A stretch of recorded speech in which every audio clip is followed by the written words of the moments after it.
আপনাদের স্বাগত জানাই আমি আমার কথা শুনবার জন্য। এখনো পর্যন্ত বাংলাদেশ একটা জটিল পরিস্থিতির মধ্যে আছে।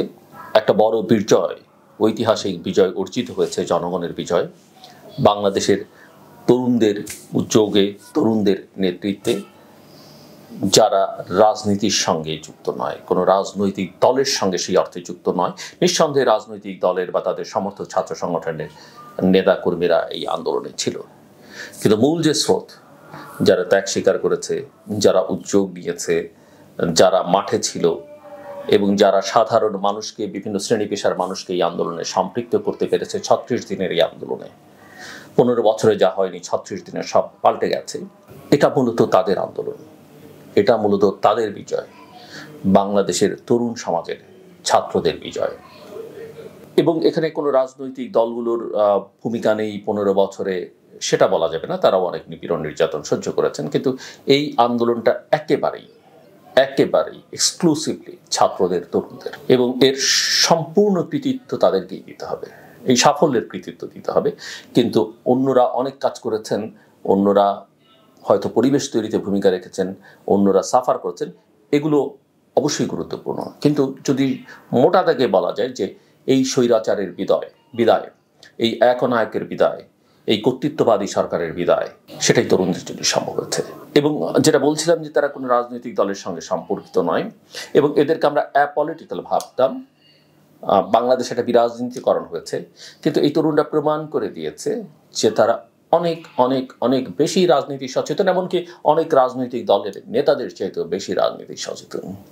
তারা দেশটা বোঝে, তারা পৃথিবীটা বোঝে, ভবিষ্যৎটা দেখতে চায়, তাদের স্বপ্ন আছে, আকাশ ছোঁয়া স্বপ্ন আছে। কাজেই এটা অত্যন্ত গুরুত্বপূর্ণ, সেটা যেন আমাদের সকলের মাথায় থাকে। সামনের দিনগুলোতে কি হবে, কি হতে পারে, কি করা উচিত, কিছু কিছু কথা আমি বলে রাখতে চাই।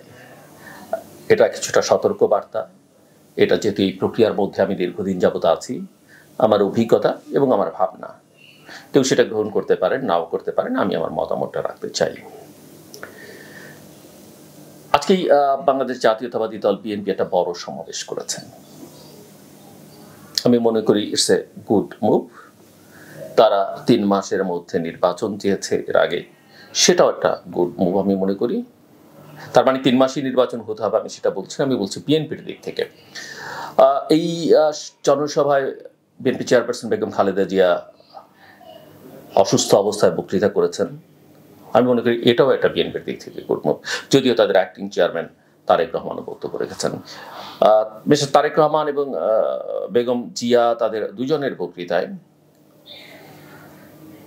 হিংসা, বিদ্বেষ, প্রতিহিংসা, প্রতিশোধ এগুলো বাদ দিয়ে তরুণদের জন্যে, বাংলাদেশের জনগণকে সঙ্গে নিয়ে তরুণদের জন্য কাজ করবার কথা বলেছেন।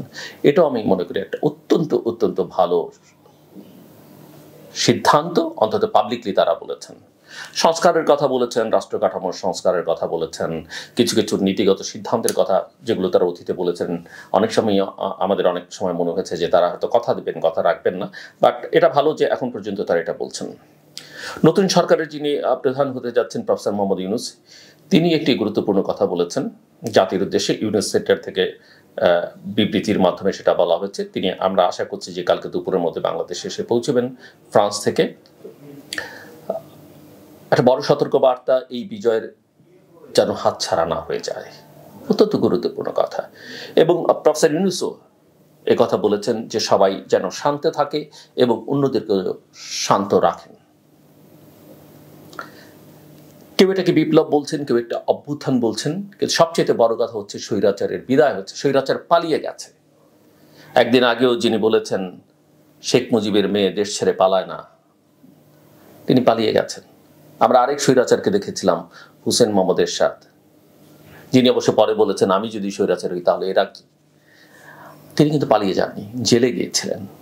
কিন্তু শেখ হাসিনা পালিয়ে গেছেন, তাকে পালিয়ে যেতে হয়েছে। যে দম্ভ এবং অহংকার, যে লুটপাটের রাজত্ব, অসংখ্য মায়ের বুক খালি যেভাবে করেছেন, দিনের পর দিন, মাসের পর মাস, বছরের পর বছর, শুধু রাজনৈতিক নেতাকর্মী না, বিএনপি সহ, জামাত সহ বিভিন্ন রাজনৈতিক দলের নেতাকর্মীরা বামপন্থী সংগঠনগুলো অনেকে সাফার করেছেন। সাধারণ মানুষ শুধুমাত্র ফেসবুকে একটা ছোট্ট মত প্রকাশের জন্য digital security act, cyber security act দিয়ে সাফার করা হয়েছে।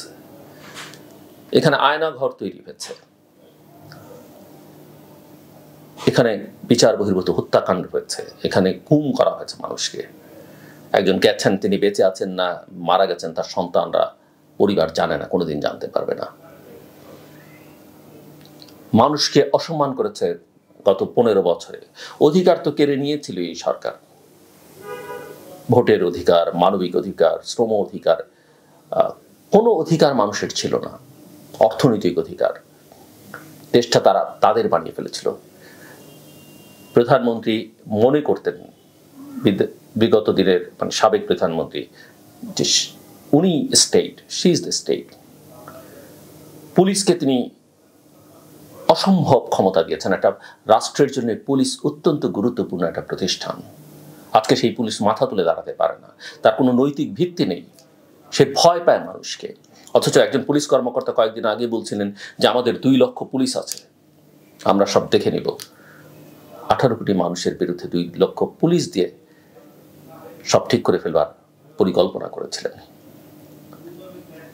তো আমি যেটা মনে করি যে এই স্বৈরাচার শেখ মুজিবের শাসনামল নিয়ে অনেক রকমের প্রশ্ন আছে, অনেক রকমের অনাচার সে সময় হয়েছে। যদিও স্বাধীনতা বাংলাদেশ ওই রকম পরিস্থিতিতে তার কিছুটা হতেই পারে। তারপরে আমরা 2টো সামরিক শাসন দেখেছি, বেগম জিয়ার শাসনামল নিয়ে প্রশ্ন আছে, এমনকি শেখ হাসিনার আগের শাসনামল নিয়ে প্রশ্ন আছে। কিন্তু সব কিছু ছাপিয়ে এই বিশেষ করে 14 থেকে 24 পর্যন্ত যা করলেন শেখ হাসিনা এবং তার সাঙ্গপাঙ্গরা, তার চামচা গোষ্ঠী, এটা সহ্য করবার মতো নয়। আমি অনেকবার বলেছি, অভিশাপ দরকার নেই। এক একটা মানুষের যে দীর্ঘশ্বাস, তা এদেরকে একদিন শেষ করে দিবে, এবং সেই শেষ কিন্তু তার শেষের পথে, আমরা চাই কিংবা না চাই। কিন্তু আমি এটাও বহুবার বলেছি, আমি চাই না যে আওয়ামী লীগের মতো একটা দল বিলুপ্ত হয়ে যাক। যা কিছু হয়েছে তার সব দায় আওয়ামী লীগের লক্ষ লক্ষ নেতা কর্মীর সবার নয়। এই দলেও ত্যাগী মানুষ আছেন, এই দলেও বঞ্চিত মানুষ আছেন, তাদের একটা আদর্শ আছে। এবং আমরা যদি সমাজ রাষ্ট্রের ভারসাম্য বজায় রাখতে চাই, আমি মনে করি এই দলটিরও টিকে থাকা দরকার আছে। তার আগে আমি যে কথাটা বলতে চাই, আরেকটা গুরুত্বপূর্ণ কথা।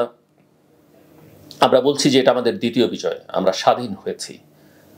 আমরা যে নিপীড়ন দেখেছি, নির্যাতন দেখেছি, সেটা আমরা পাকিস্তান আমলও দেখিনি। গত 53 বছরের মধ্যে এই শাসনামল ছাড়া এর আগেও অতটা দেখিনি। আমাদের প্রতিষ্ঠানগুলোকে ধ্বংস করে ফেলা হয়েছে। আমরা আশা করি সেগুলো আমাদের পুনর্গঠন করতে হবে খুবই দ্রুততার সঙ্গে। আমাদের অনেক ধরনের সংস্কার করতে হবে। আমাদের অর্থনীতিটাকে শেখ হাসিনা শেষ করে দিয়ে গেছেন, শিক্ষা, স্বাস্থ্য সব শেষ করে দিয়েছেন। আমি বিশ্বাস করি অনেক রকমের সমালোচনা থাকতে পারে, প্রত্যেকটা মানুষ সম্পর্কে থাকতে পারে, আমার সম্পর্ক থাকতে পারে। তারপরে আমি বলি, প্রফেসর মোহাম্মদ ইউনূস একমাত্র যার কোনো বিকল্প নেই বাংলাদেশকে পুনরুদ্ধার করবার জন্য। আমি বিশ্বাস করি সেটা। তার যে কোনো দুর্বলতা নেই, তার যে কোনো সমালোচনা নেই, সেটা আমি বলবো না, এবং সমালোচনা করাও যাবে না। সেটা যদি তিনিও মনে করে থাকেন, বা তার নতুন সরকারও যদি সেটা মনে করে থাকে, আমি বলবো তাহলে গণতন্ত্রের কবরে আবারও তারা কফিনে পেরেক ঠুকে দিচ্ছেন। সেটা আমি বিশ্বাস করি হবে না। কিন্তু প্রফেসর মোহাম্মদ ইউনূস আমি মনে করি বাংলাদেশের অর্থনীতিকে আবার পুনরুদ্ধার করতে পারবেন। আমি কয়েকটা কথা ইন্টারভিউ তার দেখলাম, বিশেষ করে ভারতীয় দু একটি চ্যানেলের সঙ্গে।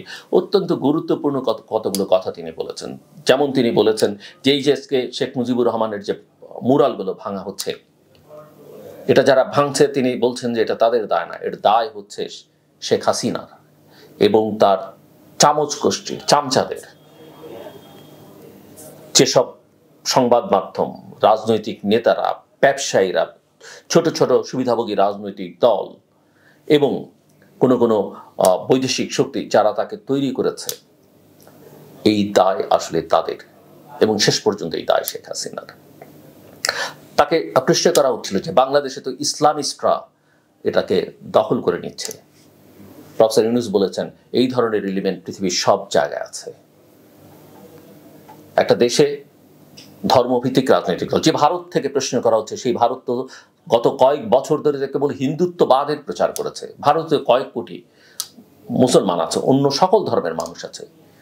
কাজে তারা যখন প্রশ্ন করেন, আমি মনে করি প্রফেসর ইউনূস অত্যন্ত স্মার্টলি উত্তর দিয়েছেন এবং তিনি বলেছেন যে ভারতের সঙ্গে বাংলাদেশের এনগেজমেন্ট থাকতে হবে, কিন্তু কেউ যদি মনে করেন বাংলাদেশকে ডিস্ট্যাবিলাইজ করবেন, তাহলে তাদেরকেও মাথায় রাখতে হবে 18 কোটি মানুষের দেশ, 17 কোটি মানুষের দেশ,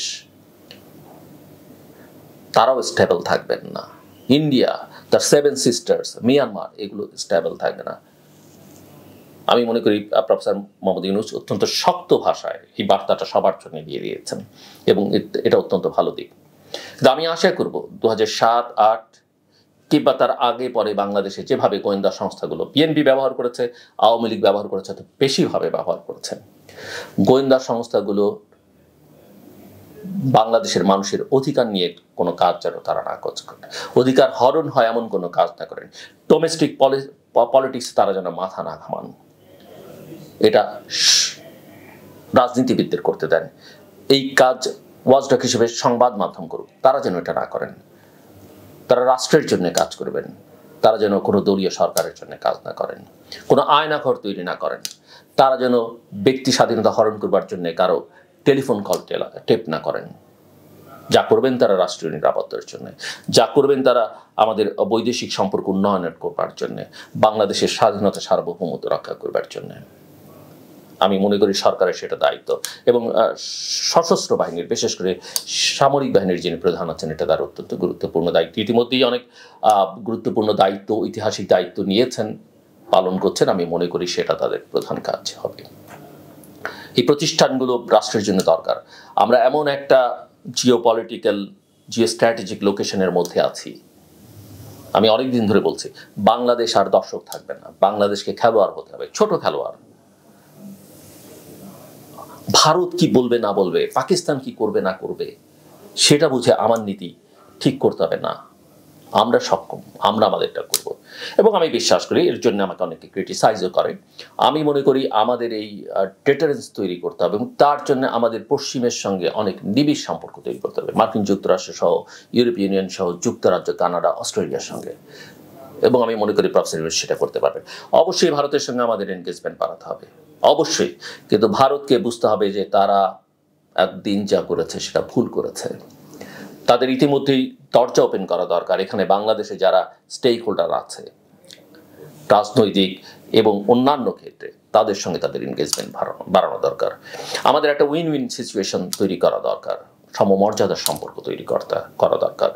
চীনের সঙ্গে এনগেজমেন্ট রাখতে হবে, সেটাও আমি মনে করি, কিন্তু আমাদের সম্পর্কটা, মূল নজরটা সেখানে দিতে হবে। বাংলাদেশ কখনো ভারতের জন্য থ্রেট হতে চায় না, সেটা আমরা নিশ্চিত করতে চাই, কিন্তু আমাদের স্বাধীনতা সার্বভৌমত্বের প্রশ্নে, আমাদের গণতন্ত্রের অধিকারের প্রশ্নে ভারত যেন নাক গলায়, সেটা ভারতকে ভালোভাবে বুঝিয়ে দিতে হবে। এটা ভারত বিরোধিতা না, এটা হচ্ছে আমার অধিকারের প্রশ্ন, এটি স্বাধীন দেশের নাগরিক হিসেবে, সরকার হিসেবে আমার অধিকারের প্রশ্ন, সেটা আমাদেরকে নিশ্চিত করে। দ্রুততার সঙ্গে আমাদের পুলিশ বাহিনীকে করে তুলতে হবে, আমাদের অভ্যন্তরীণ নিরাপত্তার ইস্যু, মানুষের অধিকার সুরক্ষার জন্য পুলিশ বাহিনীর মাইন্ডসেটে যা তারা গত 15 বছর চর্চা করেছেন, সেখান থেকে তাদের রক্ষা করতে হবে। আমাদের জুডিশিয়ারির পুনর্গঠন করতে হবে, একটা স্বাধীন বিচার বিভাগ আমরা চাই। আমি জানি সব পরিবর্তন একদিনে হবে না, একদিনে করতে গেলে আমরা আসলে কিছুই করতে পারবো না, কিন্তু ধীরে ধীরে ধীরে, এবং এই কাজ করবার সময় আবার কারো ব্যক্তিগত ক্ষোভ, প্রতিহিংসা যেন কেউ চরিতার্থ না করতে পারে, কারো রাজনৈতিক উদ্দেশ্য যেন এখানে বাস্তবায়িত না হয়।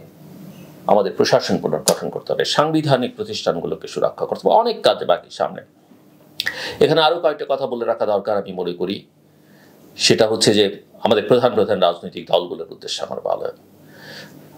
আমি জানি না আওয়ামী লীগের ভবিষ্যৎ কি, তবে আমি মনে করি যে বহু বছরের জন্য তাদের মানসিকভাবে প্রস্তুত হতে হবে, কারণ আমাদের নেক্সট জেনারেশনের কাছে আওয়ামী লীগ তাদের তথাকথিত মুক্তিযুদ্ধের চেতনার যে বয়ান, কিংবা বঙ্গবন্ধু শেখ মুজিবুর রহমান, এটাকে তারা মুছে দিয়েছেন। একজন ব্যক্তির নামে, একটা পরিবারের সদস্যদের নামে সারা দেশের সব প্রতিষ্ঠান করতে হবে, এটা হয় না। আপনি যদি বিদেশে কোনো দেশে যান, বিদেশে যান, গিয়ে ল্যান্ড করবার পরে এয়ারপোর্ট থেকে বেরিয়ে যদি দেখেন সেই দেশের শাসকের ছবি, প্রচুর পরিমাণের ছবি, আপনাকে বুঝতে হবে যে ওই দেশটা একজন স্বৈর শাসকের কর্তৃত্বাধীন। বাংলাদেশও তাই হয়েছে। এখান থেকে বাংলাদেশকে উদ্ধার করতে হবে। আমরা ভবিষ্যতে এটা দেখতে চাই না। আমি বিশ্বাস করি যে আমাদের রাজনৈতিক শাসন ব্যবস্থায় যে সংস্কারের কথা বলা হচ্ছে তাতে এই ধরনের কাল তৈরি হবে না। একজন ব্যক্তির আপনি 2 বছর ধরে জন্মদিন পালন করেছেন, এই ব্যক্তিটাকে আপনি ছোট করেছেন। তারপর আমি বলবো যে আমাদের স্বাধীনতা সংগ্রামে বঙ্গবন্ধু শেখ মুজিবুর রহমানের যে অবদান আছে সেটা যেন আমরা স্বীকার করি, সেটা যেন আমরা মাথায় রাখি, সেই সম্মানটা যেন আমরা তাকে দিই। অবশ্যই রাষ্ট্র পরিচালনা করবার সময় তার অনেক দুর্বলতা ছিল, অনেক অন্যায্য কাজও তার সরকার করেছে, সেটাও আমরা বিবেচনা করব। কিন্তু এই সম্মানের নামে এই সম্মান দিতে গিয়ে শেখ হাসিনা যেভাবে তাকে তুলে ধরেছেন, যে কাল প্রতিষ্ঠা করেছেন, সেটা আর বাংলাদেশে হবে না। প্রথম কথা সে। দ্বিতীয় কথা আমি যেটা মনে করি যে আমাদের ছাত্রদের এই মুভমেন্টটা যারা করেছে তারা রাজনৈতিক, তাদের কথা আমাদের শুনতে হবে।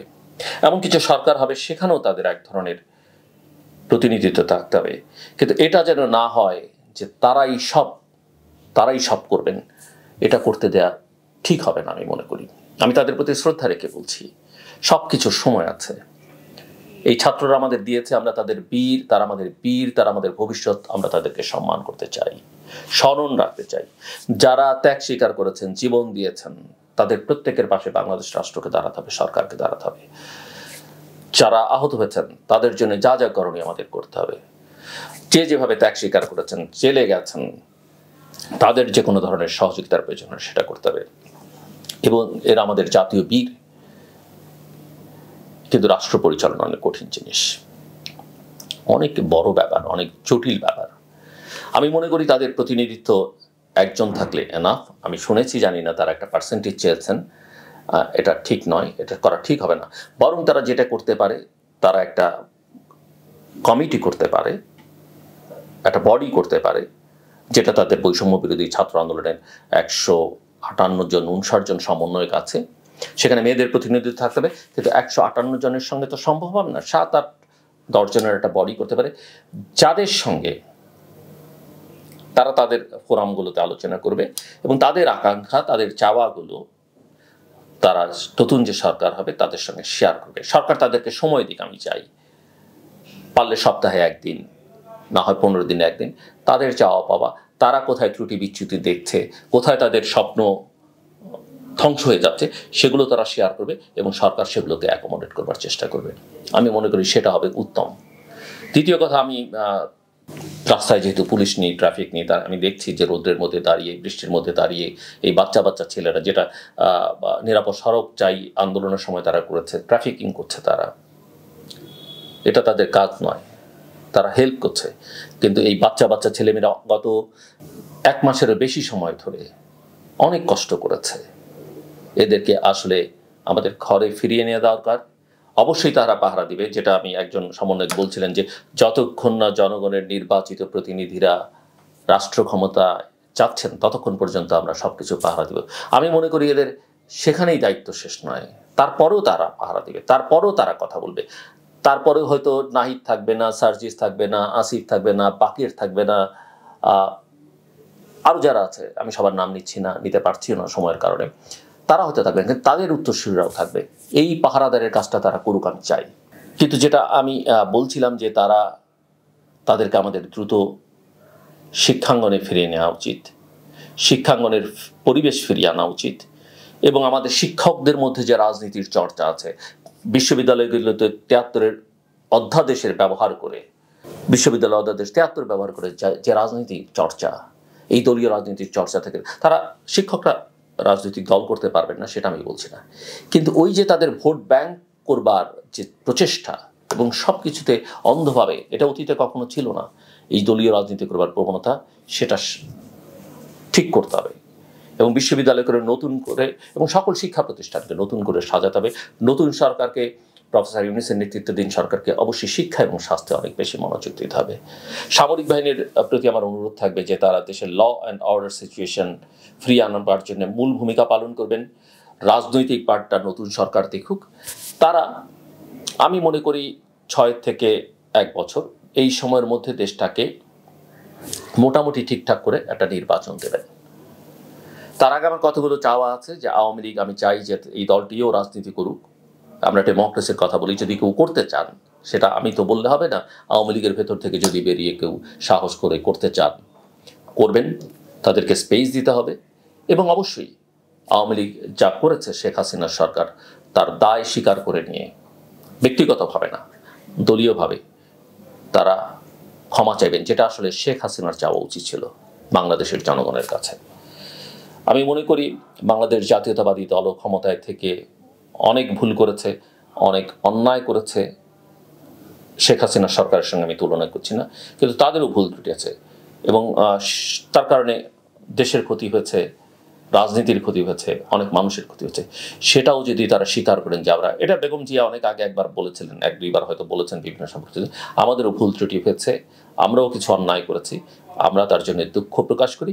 আমরা সবাইকে, আজকে যেমন জনসভায় যেটা তারা বলেছেন সবাইকে নিয়ে কাজ করতে চান, আমরা সবাইকে নিয়ে কাজ করতে চাই এবং এটা তারা বলবেন আমি এটা আশা করি। জামায়াত ইসলামী স্বাধীনতা যুদ্ধে তাদের ভূমিকার জন্য অনেকের প্রশ্ন আছে, কিন্তু জামাল একটা রাজনৈতিক দল, স্বীকৃত রাজনৈতিক দল এবং তাদের ব্যান করা হয়েছে, কিন্তু আমরা দেখলাম যে এই পলিটিক্যাল প্রসেসের মধ্যে 5 তারিখের পরে তারা প্রসেসের মধ্যে ঢুকেছেন এবং প্রথম আলোচনায় সেনাপ্রধানের সঙ্গে জামাতকেও ডাকা হয়েছিল। সো আমি মনে করি যে নিষিদ্ধ রাজনৈতিক দল নির্বাহী আদেশে করা হচ্ছে, রাজনৈতিক উদ্দেশ্যে করা হয়েছে সেটা আমরা জানি। জামাতের এই নিষেধাজ্ঞাটা তুলে নেওয়া যেতে পারে আমি মনে করি দ্রুততার সঙ্গে। এবং জামায়াত ইসলামী এখন যারা করেন বা তাদের আরেকটা সংগঠন আছে, আরেকটা জামাত হিসেবে না, জামাত থেকে বেরিয়ে গিয়ে যারা এবি পার্টি করেছেন, তাদের একটা কাজ তারা করতে পারেন। তারা এটা নিয়ে অনেকেরই আক্ষেপ আছে।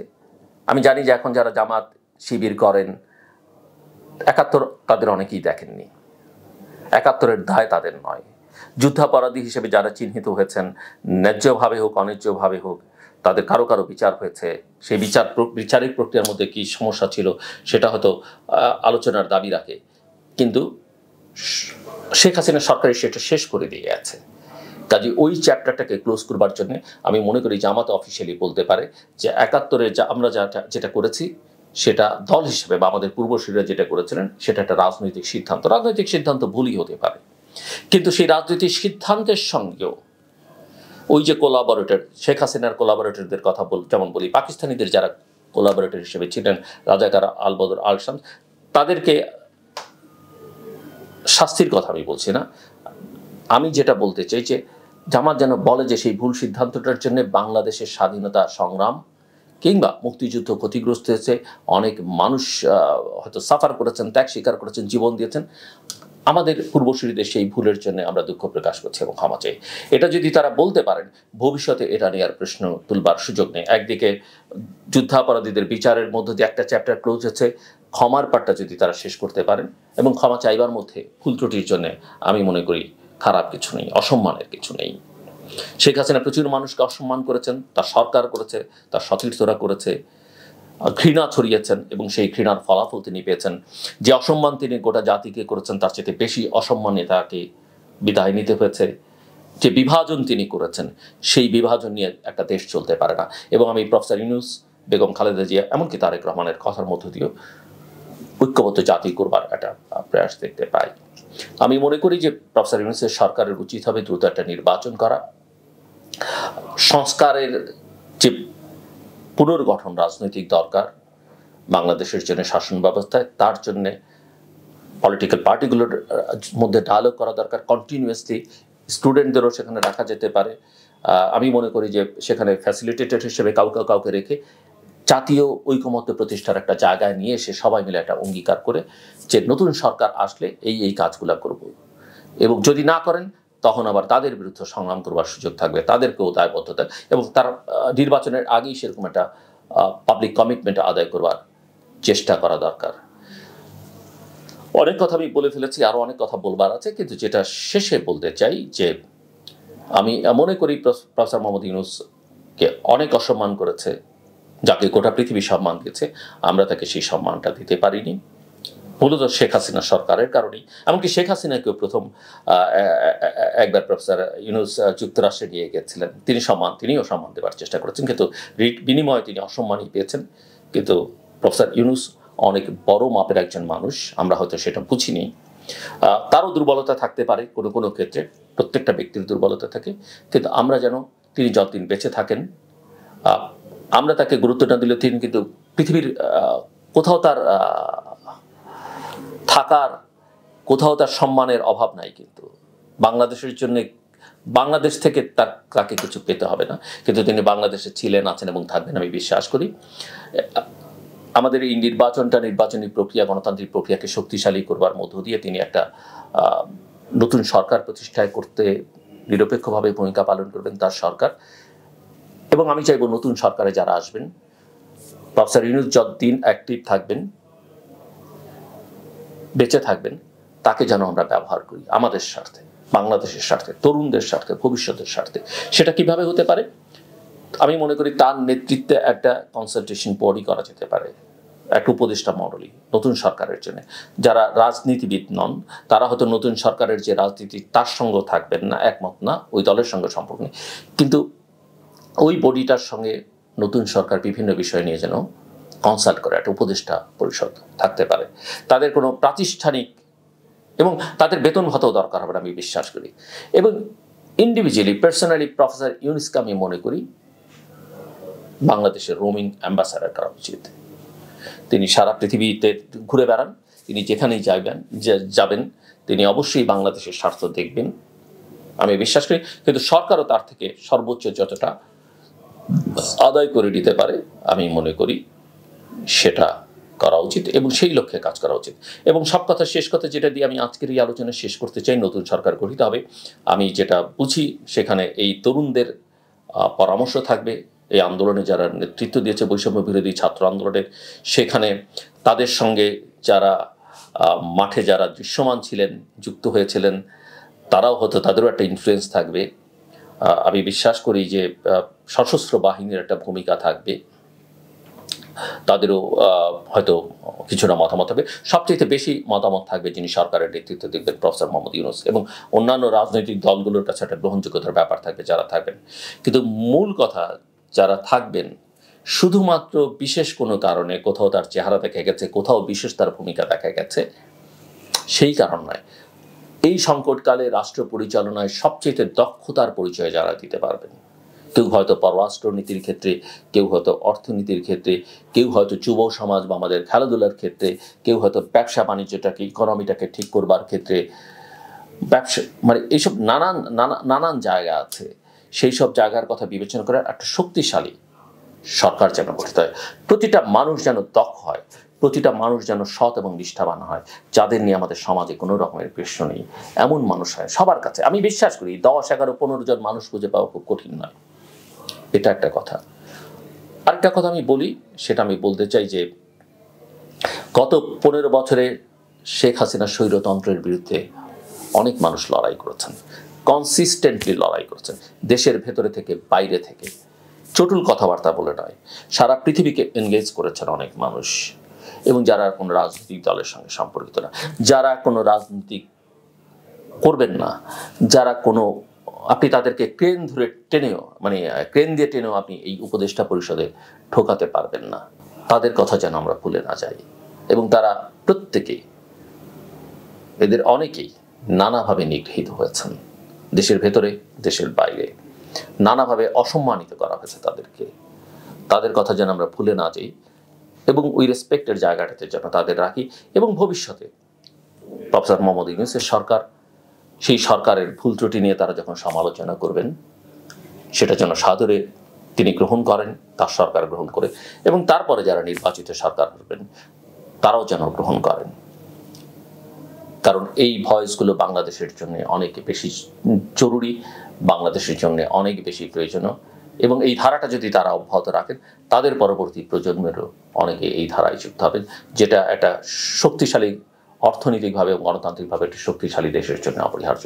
আমার কথা শুনবার জন্য আপনাদের অসংখ্য ধন্যবাদ। আপনাদের সবার জন্য শুভকামনা। নিরাপদে থাকবেন এবং নিরাপদে থাকবেন।